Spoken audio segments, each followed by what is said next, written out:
Yeah, and he's probably not at all upset that they didn't get Randy Johnson looking at their pitching the way it's gone.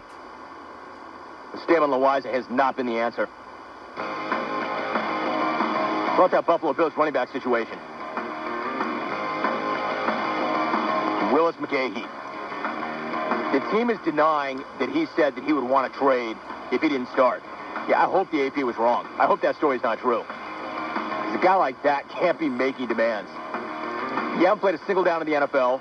The guy starting ahead of you, the incumbent, has gone back-to-back 1,300 plus, but you want to trade if you don't get to start, and you're coming off a significant leg injury. Oh, okay. Anything else you need?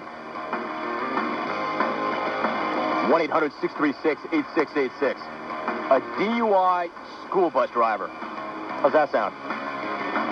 PGA snafu. Shane Spencer. Thoughts on the Dodgers?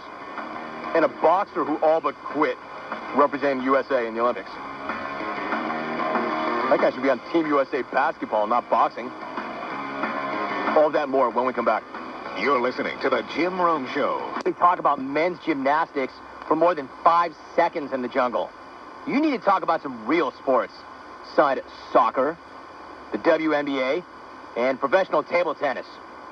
Ping pong. P.S. War, don't forget Makmoda. I love these guys playing table tennis like it's real tennis. When I see guys playing, first of all, it's ping pong. But when I see guys executing drop shots, lobbing guys, overheads, little angle volley. I mean, it's ping pong, right? I love drop shots, though. You know, like when a guy's way back off the baseline. I mean, is that technically a baseline in ping pong? When the guy's way back off the baseline, and you go with that drop shot, and the guy comes charging up and nearly impales himself on the table. Jim, the reason I think that Paul Hom should give back, I don't even, look, I'm not going to tell you what you can and can't talk about, but I can't believe that I'm still talking about gymnastics. But again, I'm not going to tell you what you can and can't talk about, so I'll read it. Dear Jim, the reason I think that Paul Hom should give back the gold medal is not because it doesn't belong to him, although that might be the case.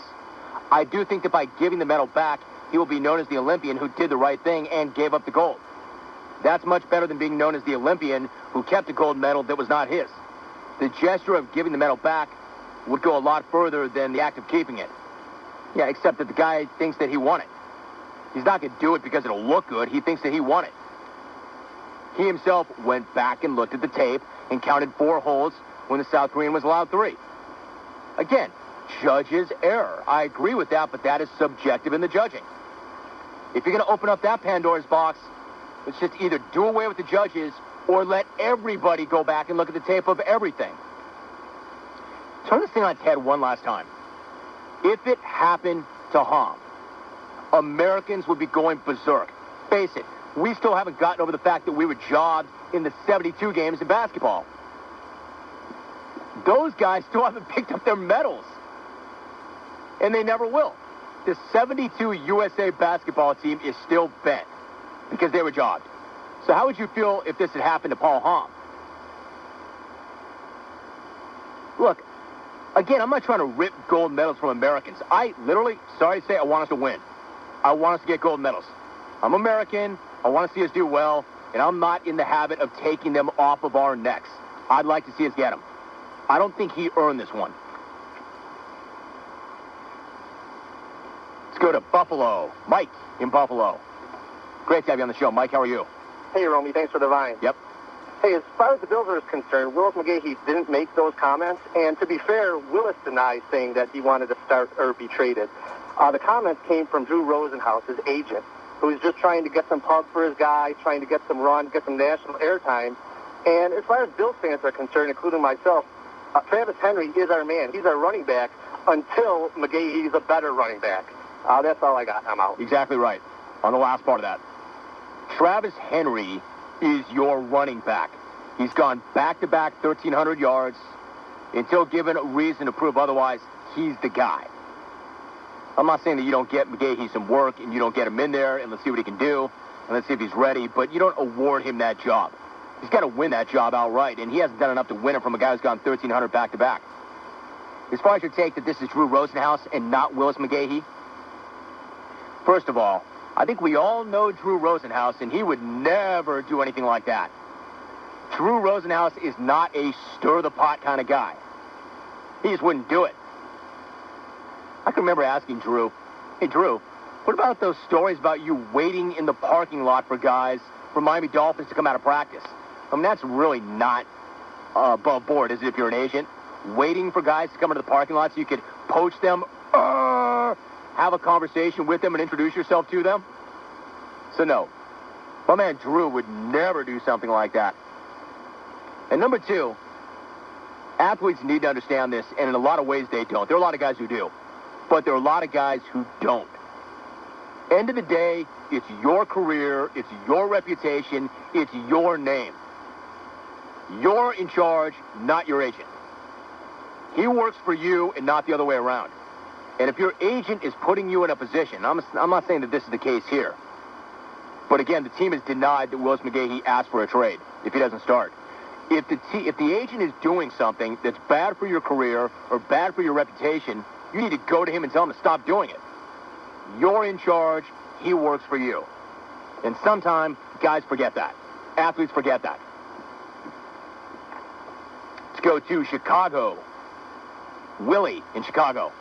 Nice to have you, Willie. What's up? Jim, What's up? I would like to say that I think Chicago, and matter of fact, the program director should give you an extra 2 to 3 hours to take up the Jay Mariotti show, and they should shift Jay Mariotti to Athens because his show sucks. I'm out of here. You know, Will, I appreciate the support very much.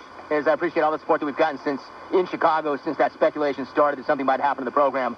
I really appreciate where you're coming from. However, I like the 2 hours that I have. I would really like to have the third hour, which we currently do anyway, but I don't want any additional hours. I worked pretty hard to get to this place. We started with a 5-hour talk show and a Saturday show, and it pretty much took me 15 years to get to a 3-hour show Monday through Friday. So, my man, I appreciate you having my back, but I don't want additional hours. This is what we have right now. When the show started, it was on from 7 p.m. to 12 midnight.